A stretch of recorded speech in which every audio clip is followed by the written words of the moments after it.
স্বৈরাচার আওয়ামী লীগের হাত থেকে ক্ষমতা যাওয়ারও পূর্ণ হতে চলেছে ১ বছর। তবে এখনও বিদেশে অবস্থান করছে শেখ মুজিবুর রহমানের হত্যা মামলার আসামি মেজর ডালিম। সামাজিক যোগাযোগ মাধ্যমেও দেশের পরিস্থিতি নিয়ে বেশ কয়েকবার সক্রিয় দেখা যায় তাকে। এমন অবস্থায় প্রশ্ন উঠেছে, দেশে ফিরছেন কি মেজর ডালিম? যদিও এর উত্তর সাফ জানিয়েছেন অনলাইন অ্যাক্টিভিস্ট ও প্রবাসী লেখক পিনাকি ভট্টাচার্য। বুধবার নিজের ফেসবুক পেজে পিনাকি বলেন, মেজর ডালিম আবার ফিরবেন। যেদিন নতুন সংবিধান লিখা যাবে সেদিনও ১৫ আগস্টকে বিপ্লবী অভ্যুত্থানের মর্যাদা দেওয়া হবে। তখন আগের সব বিচার, রায় সবই অকার্যকর হয়ে যাবে। আর সেই পথেই মেজর ডালিম ফিরবেন বীরের বেশে।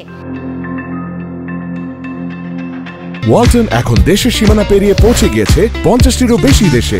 ওয়ালটন, ঘরে ঘরে বিশ্বজুড়ে। তিনি দাবি করেন ২০২৪ সালের এই নববিপ্লবের স্থপতি যারা, তাদের অনেকের আদর্শই মেজর ডালিম। তিনি আরও বলেন, তার নাম আকাশে লিখে রাখব। ঈশা খাঁ, তিতুমির, হাজী শরীয়তুল্লাহ এই বীরদের কাতারে বারবার জন্ম নেবেন ডালিম। যতবার বাংলার বুকে অত্যাচারী আসবে ততবারই মেজর ডালিম জন্ম নেবেন। হয়তো তার নাম হবে আবু সাঈদ, কখনো মীর মুগ্ধ, কখনো আনাস কিংবা ওয়াসিফ।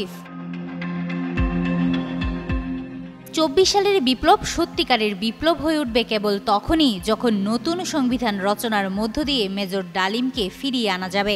সেদিনই বিপ্লবের প্রকৃত বিজয় হবে বলে মনে করেন পিনাকি।